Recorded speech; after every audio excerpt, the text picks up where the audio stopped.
Monis Rahman is also the CEO and Chairman of Naseeb Networks Pakistan. Mr. Monis Rahman, please.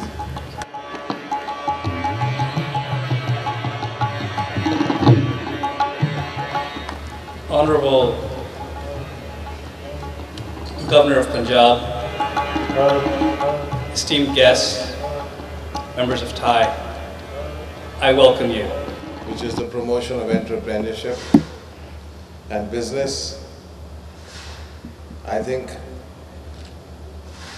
we keep waiting for the right people to come to Lahore and talk about our political and balances, where we are today. I want to go back about 2-3 years ago to the 27th of December 2007 when Benazir Bhutto was assassinated. It was possibly one of the worst times for Pakistan, and many people felt at the time that this would be the end of Pakistan and Pakistan would break up. But we survived that catastrophe. Gold price went up, the New York Stock Exchange went down, and the whole world was standing and waiting for some catastrophe to come onto Pakistan. But we survived it, and we went in for elections. In those difficult times, we insisted on going in for elections, and the elections produced a fractured result. So instead of going in the previous route of taking up stands in politics, we went in for coalitions. We formed coalitions in the center and the provinces, which was not a typical tradition in Pakistan's past. But it was a spirit of understanding that the democratic process has to go on. And I think this political maturity is one of the greatest strengths for Pakistan today. We can proudly say that we are a complete democracy. We've gone from a quasi-military government to a complete democracy. Nobody was killed, nobody was assassinated. When General Musharraf was eased out of power, he was done politically. We have no political prisoners in Pakistan. We have a completely free press in Pakistan. We have a consensually elected Prime Minister, Speaker of the House, Speaker of the Senate. Every election that we've had, we've conducted by-elections, and we've carried on the democratic process. Even though at this time we're fighting a war against terror. Normally, when countries are faced with this kind of threat, the first thing they clamp down upon are civil liberties in their own country. But we have freedom of assembly, freedom of expression, and as I say, one of the most vibrant press and media in the world. A bit too vibrant and free, if you ask me, but that's part of the growing up and the maturity of Pakistan politics. We've had difficult times. We've seen the IDPs displaced. We saw 3 million people displaced from Swat. And despite what again looked like another catastrophe, when if you remember at that time people were saying that the Taliban are 60 miles away from Islamabad. From that day on till now, we brought them in, we fed them, we clothed them, we financially assisted them. Nobody died of hunger. There was no widespread disease, and they went back to their country, went back to Swat again.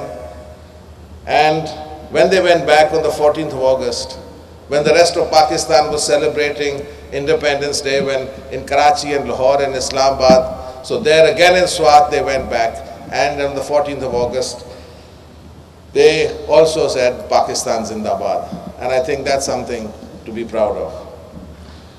And we've seen these difficult times which many people said would test us.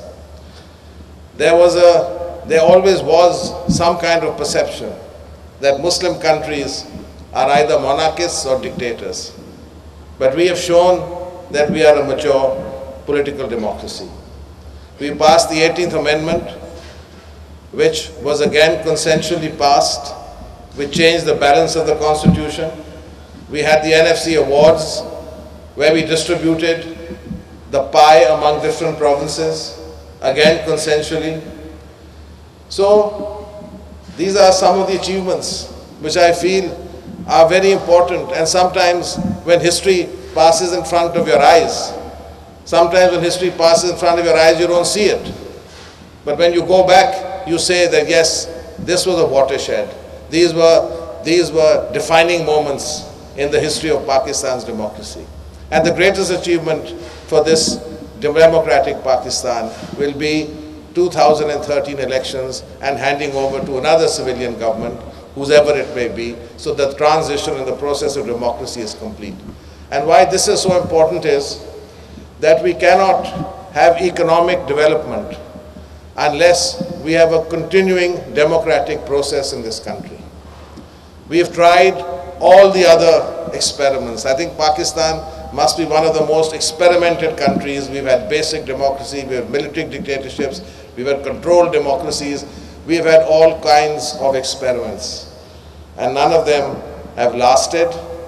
So this, to us, is again a crucial time for us, that we carry this process through and we continue on the road to democracy and we show the world, because this stability is what the people are looking for. And when you come as entrepreneurs to invest, this is what you're looking for. You want transparency, you want open press, you want to feel that there's a law in this country. And yes, we have 170 million people. We have a sophisticated banking system in Pakistan. The language of government is English. We have corporate law here, we have commercial law, as good as any country in the world. We have a very sophisticated capital market, where you can raise money through the capital market. Our reserves are at an all-time high. And during the financial crunch, no bank went down in Pakistan. No one lost their deposit. I remember when Secretary Clinton was here, I said to her, I said, you know, all the Lehman Brothers and the Merrill Lynches and all these companies used to get together and advise Pakistan on how they should manage their finances and their economics. But after what's happened in the last few years, I think you should hire Pakistan to advise some of them how to handle their finance and their economics. So,